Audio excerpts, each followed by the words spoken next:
Hello and welcome to Zero Hanger TV. I'm your host, Phoenix Trinidad, and I'm joined by our AFL Chief Editor, Mitch Keating. Hello, mate. Hey, mate. How are you? Good to have you back on. Oh, no worries. It's been a little while since I've been on. You've grown a beard.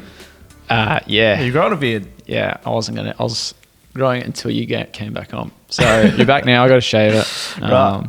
Yeah, but we'll get through that. Okay. No, keep it. I like it. It's good. It's a good look. All right, so we're going to jump straight into it. So we are in May. We have established we're in autumn, just off camera, and so I think it's time for a trade update. So there's a big list of names trade here, update. and so let's just go through them. What is happening with probably the biggest name on the list and the biggest name in the AFL?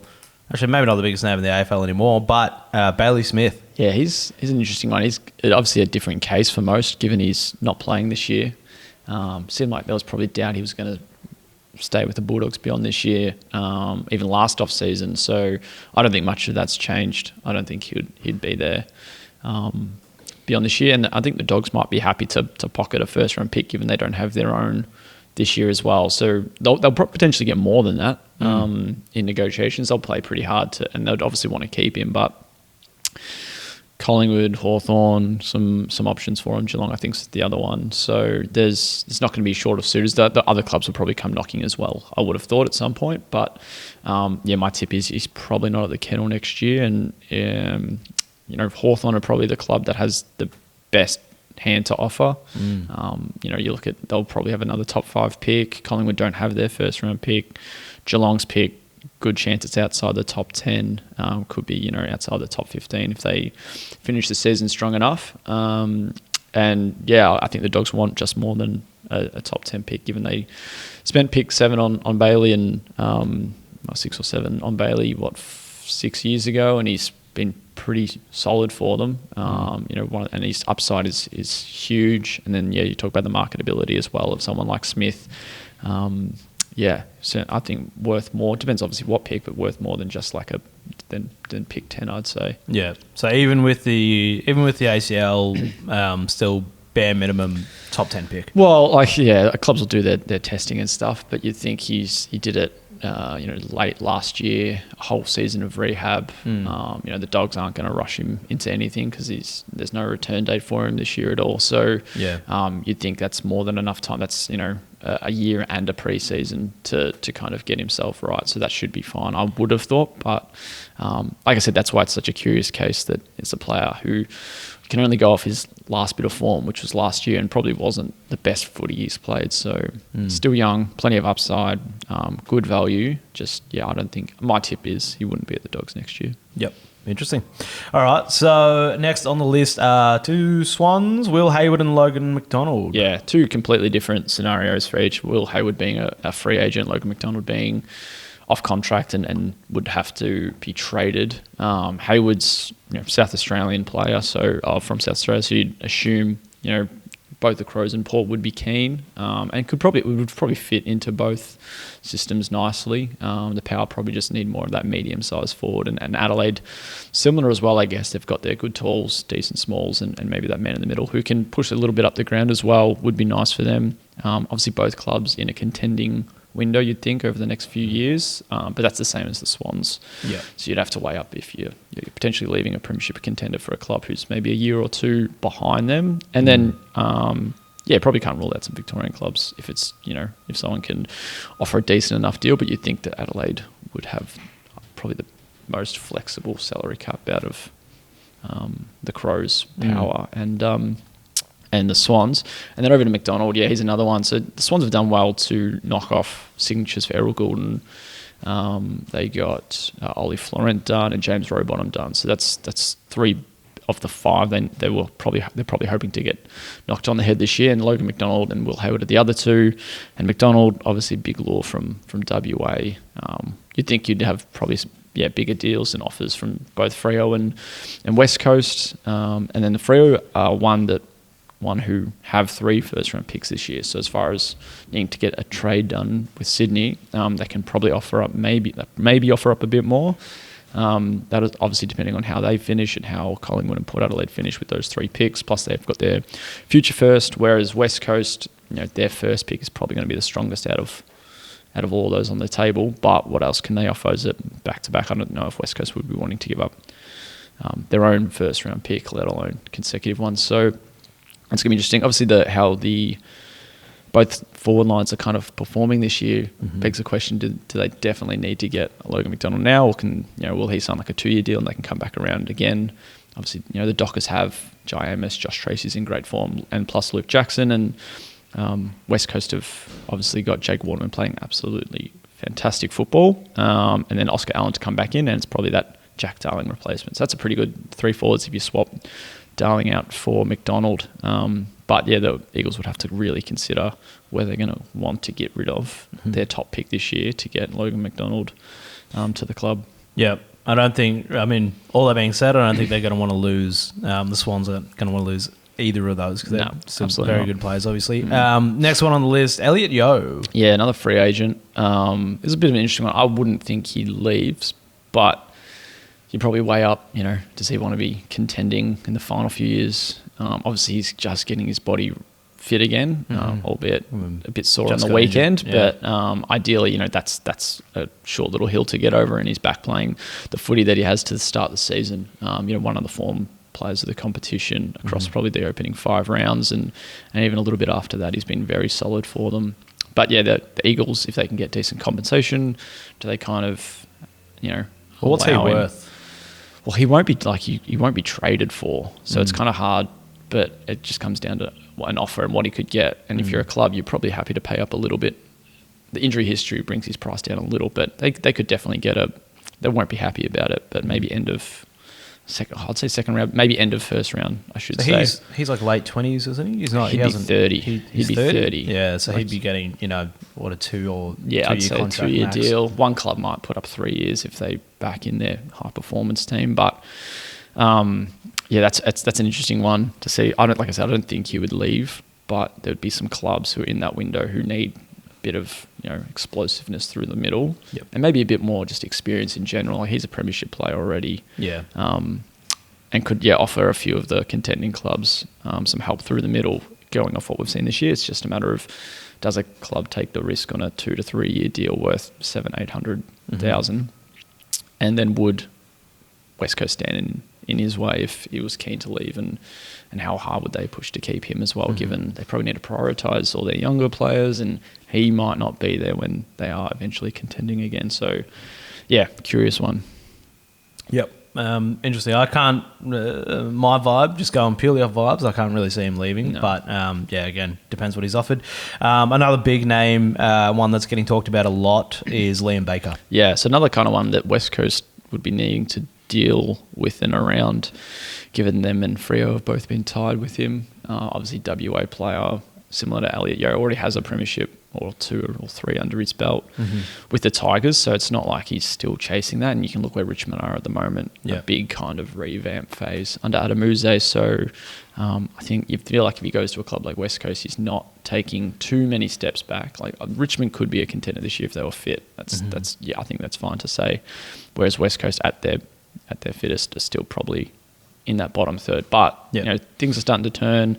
As far as the monetary side of things, you'd think West Coast can stamp up a pretty decent offer. Freo might be able to do similar. It's so hard. It's interesting to see how the clubs would pitch to Baker and what role he'd be given.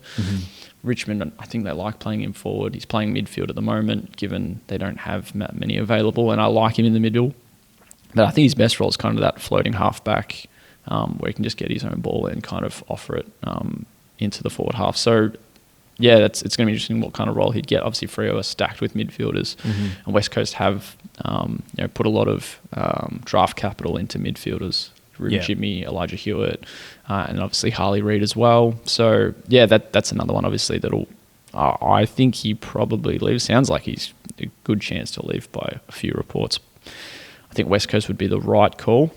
Put him on a half-back and roll through the middle. And you can play all 3 lines. That's what's so good about him. And I think, he could probably be a future captain of he's got the Eagles. A lot of leadership qualities about him at the moment, and, of course, that premiership experience. So, interesting one. So, another name that probably a lot of people haven't really heard of or thought about much is Harry Perryman. Yeah, so he's one that's popped up in the last few weeks. I think a few reports have said both South Australian clubs. Like he's from the Riverina region, so there's no really go home factor whether it's New South Wales or Victoria. So South Australia, would still be in that kind of option. Sounds like both clubs, and good hard-nosed defender, can roll through the middle, can maybe, I think, better as an attacking option out of the back half than kind of that lockdown option. But yeah, still really good on both sides of possession. I think he's a free agent as well. So again, it's just a bit of a bidding war on who can probably stump up the most money. Giants would love to keep him, but I'm just not sure where they've done pretty well contract-wise to get everyone else sorted, so I'm not sure where that kind of leaves them for some of their remaining off-contract players like a Perryman. Yep. But I think he'd be a good get for any contending club for sure. Yep, one to watch.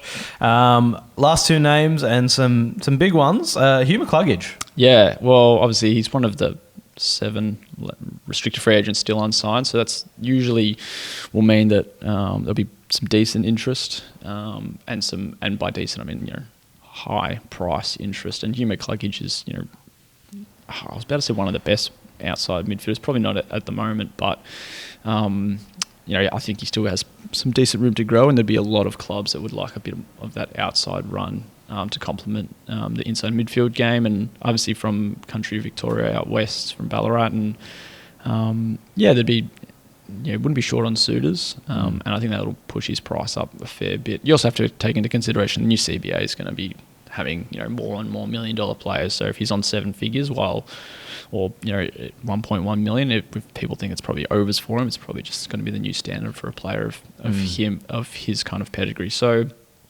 I think he probably I think he would stay. I think the Brisbane will turn their season around, and he has a pretty significant role for them to complement Josh Dunkley and Lachie Neale in the middle, and he's having a pretty good season as well. So won't be short of interest, but my tip overall is he might stay. $1 million for Hugh McCluggage. I don't know. That's what I'm saying. I think first thought you might question it. You can probably still question it on the second thought as well.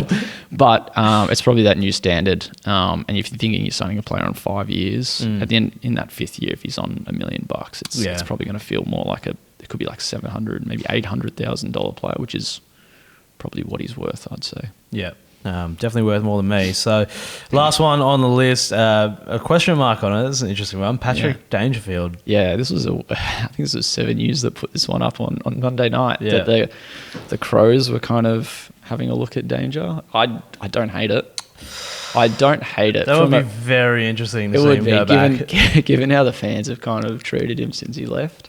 But God, doesn't he kind of feel what they need? Just a bit of explosiveness through that midfield group. They got Dawson, Laird, and Crouch probably give them only 1 to 2 gears to shift through. And Danger's he's well into his 30s. Yeah. 33, 34. He might be even older than that. But I liked it from Adelaide. I don't think it happens, obviously. He's just gotten home. He wanted to get home, and he's just built his house in Monks Creek.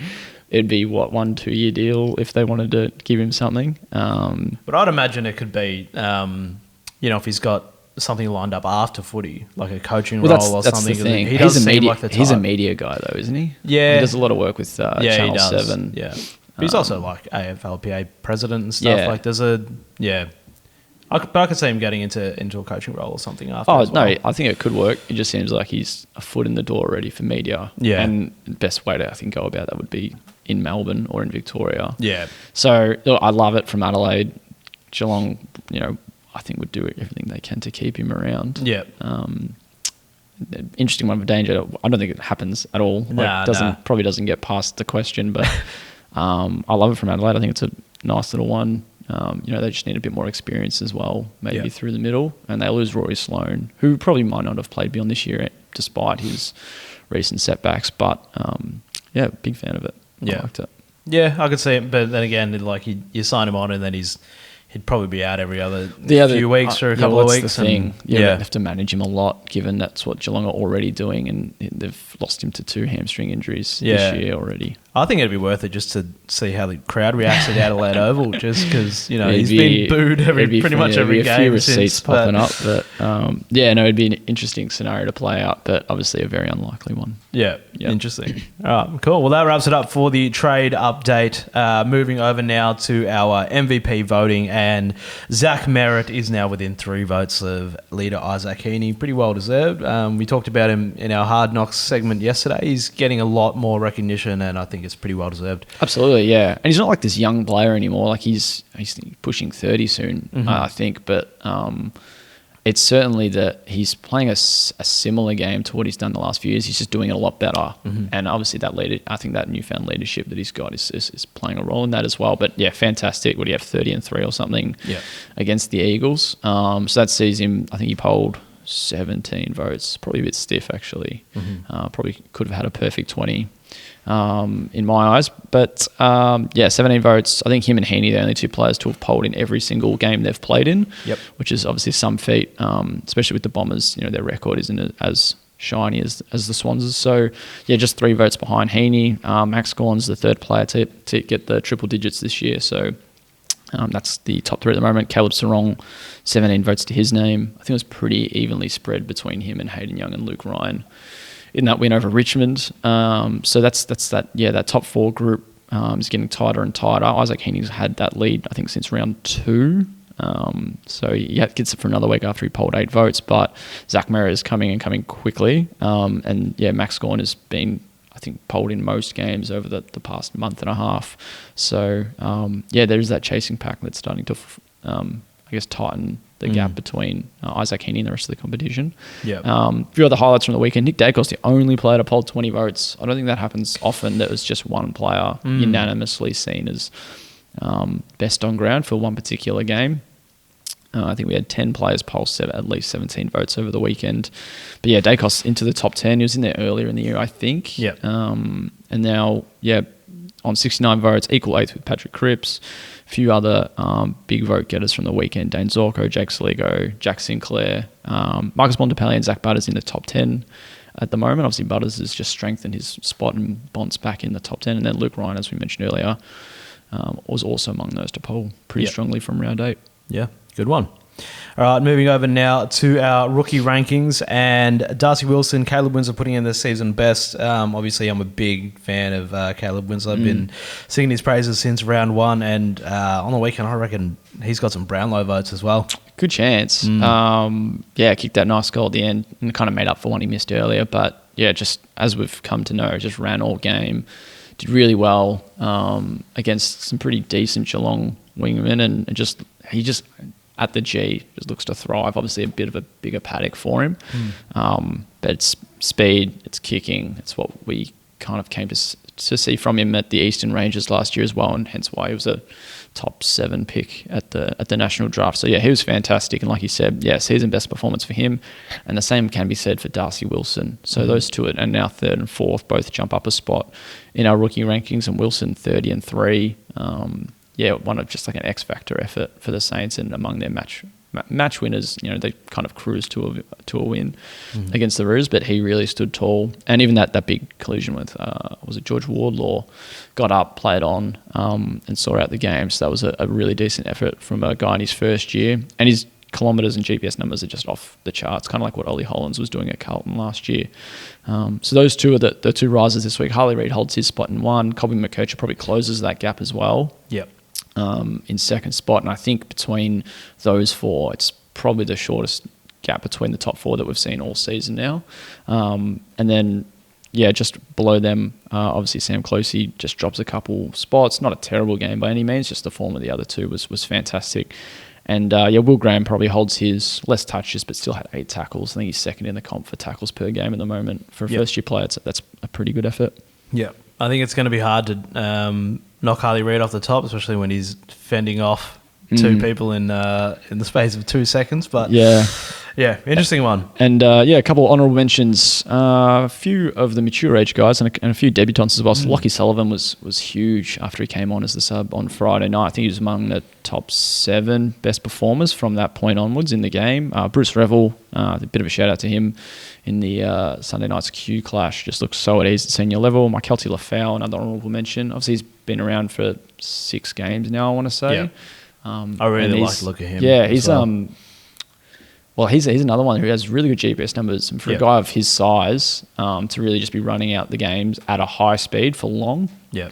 But also he's kind of, manning that and spearheading that Richmond 4 line at the moment and did a pretty decent job on Alex Pearce. And then the other one, of course, Kalsha Deer, that's a great story. Probably, the Hawks probably didn't want him debuting in his first year, just want a bit more development. But given the circumstances of selection... Kicked his first goal as well, yeah, he kicked a couple, one early, one late, and... he just got rewarded for some good VFL form. I think they'll be wrapped with how his debut turned out in a win. Yep. So, great scenes for Kelsha. Beautiful. All right, well, that wraps it up for Zero Hanger TV this week. Thanks, Mitch. Thanks, Phoenix. And don't forget, you can catch all the latest AFL news at zerohanger.com, the #1 AFL independent news source.